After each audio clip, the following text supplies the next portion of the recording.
સુરતના સૈયદપુરા વરિયાવી બજાર વિસ્તારમાં શ્રીજીની સ્થાપના કરવામાં આવી હતી।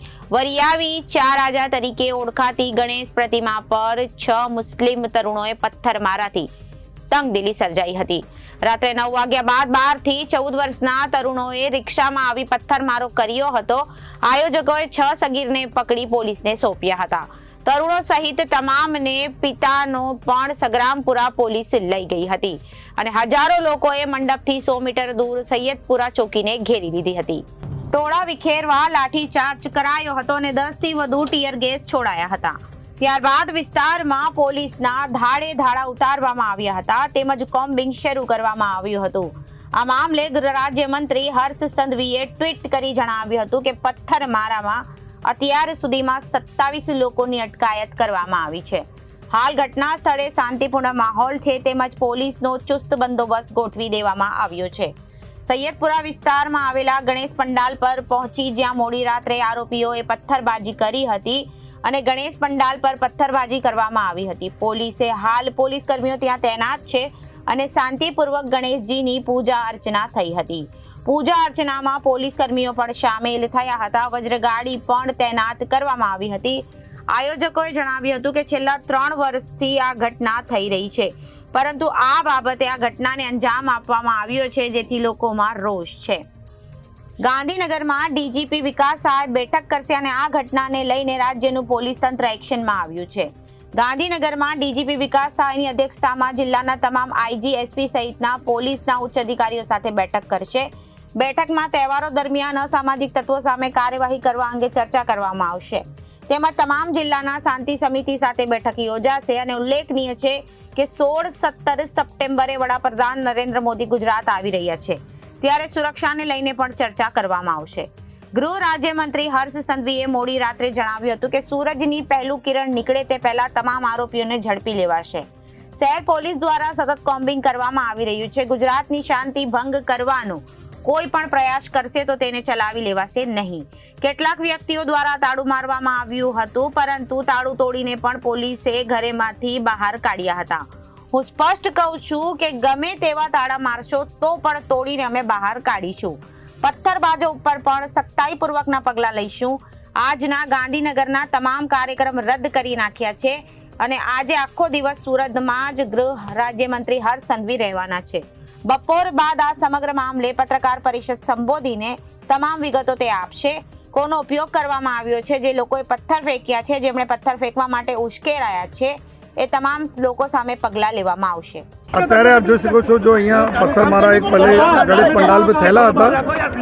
આ જો પંડાલ ઉપર જો પથ્થર માર્યા પછી જો તાત્કાલિક જગ્યા ઉપરથી જો બી આરોપીઓ હતા આ માઇનર સાથે એને પકડવામાં આવેલા છે અને સાથોસાથ જો પછી જો અહીંયા જો આ બંને કોમને વચ્ચે જો પથ્થરમારાનો બનાવ બનેલા તો પોલીસમાં કોમ્બિંગ અમારે ચાલુ છે। જો અત્યારે શાંતિ છે લેકિન અમે બધા કોમ્બિંગ કરવા જઈ રહી જેટલા બી આરોપી છે કોઈને અમે લોકો છોડીશ નહીં और તમામ લોકો પર સખત પગલાં લેવામાં આવશે। તમામ લોકો સીસીટીવી કેમેરા में कमांड एंड कंट्रोल में कैद થઈ ગયા છે જેના તો ઓળખીને એક આરોપીઓને અમે લોકો જો પૂરા અંદર નાખીશું। સર કોઈની ધરપકડ કરવામાં આવી છે અત્યાર સુધી જો પહેલે પથ્થર મારવાવાળા જો છોકરાઓ હતા જો પંડાલ ઉપર મારા બધા લોકોને અભી એના ઉપર જો કાર્યવાહી કરવામાં આવે છે અને બીજા લોકો ઉપર અત્યારે કોમ્બિંગની કાર્યવાહી ચાલુ છે અને પછી વધારે વિગત આપ સાથે હું શેર કરીશ। સર કોમી એકતા ઢોળવાનો પ્રયાસ છે, કોમી એકતા ઢોળવાનો પ્રયાસ છે। અલગ આ જો બી જો લુખાઓ છે જો આ પ્રકારના જો હરકત આપણા સુરત શહેરમાં કરેલા છે આ એના બી બરાબર સબક મળશે જો આ સુરત શહેરના સૈયદપુરા વિસ્તારમાં વર્ષો વર્ષથી જ્યાં ગણપતિજીની સ્થાપના કરવામાં આવે છે ત્યાં આજે 5 લોકો દ્વારા અમારી આસ્થા એવા શ્રી ગણેશજીની મૂર્તિ પર પથ્થર મારો કર્યો અને આ તમામ પથ્થરમારા કરનાર લોકોને સુરત પોલીસ દ્વારા ગણતરીની મિનિટોમાં જ પકડી લેવામાં આવ્યા છે। 5 પથ્થરમારા કરનાર લોકો અને 20 બીજા તિખલકોરોને બી પકડવામાં આવ્યા છે। ગુજરાતની શાંતિ ને ઠેસ પહોંચાડનારા એક બી વ્યક્તિને કાલે વહેલી સવારે સૂરજ ઉગે તે પહેલા તમામ લોકોને પકડીને કડકમાં કડક કાર્યવાહી કરવા માટે સુરત પોલીસને સૂચના આપવામાં આવી છે। મારી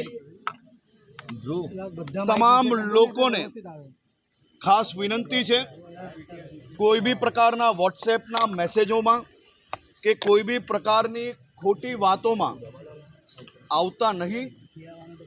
જે કોઈ લોકોએ આ ગુનો કર્યો છે તે તમામ લોકો પર પોલીસ દ્વારા કડક કાયદાકીય કાર્યવાહી કરવાની એ જ વખતે શરૂઆત કરી લીધી હતી।